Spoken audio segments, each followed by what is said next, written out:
Hello viewers, வணக்கம் and welcome back to my channel. Shanmugam Bharani சீரியலோட அடுத்த எபிசோடுக்கான ப்ரோமோ என்ன அப்படின்றத பார்க்கலாம்.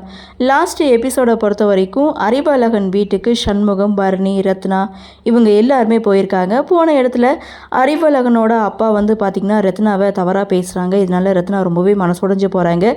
இருந்தாலும் ரத்னாவுக்கு எல்லாரும் ஆறுதல் சொல்லி வீட்டுக்கு கூட்டிகிட்டு வராங்க. ஸோ வந்த இடத்துல ரத்னா, வீரா இவங்க 2 பேருடைய கல்யாணத்தையும் ஒரே முகூர்த்தத்தில் ஒரே மேடையில் செய்யலாம் அப்படின்னு ஒரு முடிவெடுத்து அதற்கான நாளையும் குறிக்கிறாங்க. ஸோ இதில் விருப்பமே இல்லாமல் பாக்கியம், இசக்கி 2 பேரும் கலந்துக்கிறாங்க. விருப்பம் இல்லாமல் இதில் கலந்துக்கிட்டாலும் பாக்கியத்துக்கு மட்டும் சூடாமணி தெரிகிறாங்க.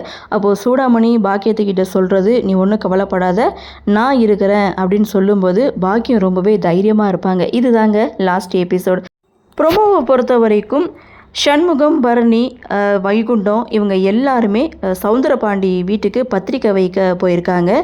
அப்போது சிவபாலன் பயங்கர கோவத்தோடு சொல்கிறாரு, ஸோ அக்கா மேலே விருப்பமாக இருந்ததுனால தான் அவர் தாலி கட்டினார். ஆனால் எனக்கு வீரா மேலே துளி கூட விருப்பம் கிடையாது. அப்புறம் எப்படி நான் வீரா கழுத்தில் தாலி கட்டுவேன்? நான் கண்டிப்பாக கட்டவே மாட்டேன்னு சிவபாலன் பயங்கர கோவத்தோடு சொல்ல, அதை பார்த்த பாக்கியம் சிரிக்கிறாங்க.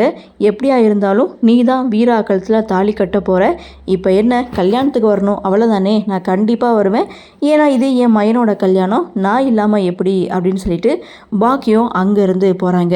அப்படியே சீனை கட் பண்ணால் சண்முகம், பரணி இவங்க 2 பேரும் வைஜெயந்தி வீட்டுக்கு இன்விடேஷனோடு வந்திருக்காங்க. ஸோ வைஜெயந்தி கொஞ்சம் இன்விடேஷன் கேட்டிருப்பாங்க போல், அதை கொண்டு வந்து கொடுக்கறதுக்காக ஸோ இவங்க 2 பேரும் வைஜெயந்தி வீட்டுக்கு வந்திருக்காங்க. ஸோ போன இடத்துல குரு பார்த்திங்கன்னா வெங்கடேஷை மடக்கி பிடிச்சிருக்காரு. வெங்கடேஷ் ஒரு பக்கம் சத்தம் போடுறாங்க. அப்போ சண்முகம் என்ன ஏதுன்னு விசாரிக்கும் போது, அதெல்லாம் ஒன்றும் இல்லை, நான் பார்த்துக்கிறேன் அப்படின்னு சொன்னதும் வெளியில் வந்த சண்முகம் ஏதோ தப்பாக இருக்குது அப்படின்ற மாதிரி யோசிக்கிறாரு. ஸோ உள்ளே பார்த்திங்கன்னா குரு வெங்கடேஷை மடக்கி பிடிச்சிருக்காங்க. குரு சண்முகத்தை அழைக்க முயற்சி பண்ணுறாரு. இதோட இந்த ப்ரோமோவை முடிச்சிருக்காங்க.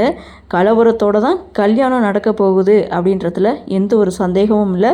ஒன்று வெங்கடேஷை போட்டு தள்ளுவாங்க, இல்லைனா அந்த மலர் டீச்சரை போட்டு தள்ளுவாங்க. யாரோட உயிர் இதில் போக போகுதுன்னு தான் தெரியல. சரி, என்ன நடக்குது, என்ன மாதிரியான சுவாரஸ்யத்தோடு கதைக்கள நகர்வை கொண்டு வராங்க அப்படின்றத நாமளும் பொறுத்திருந்து பார்க்கலாம்.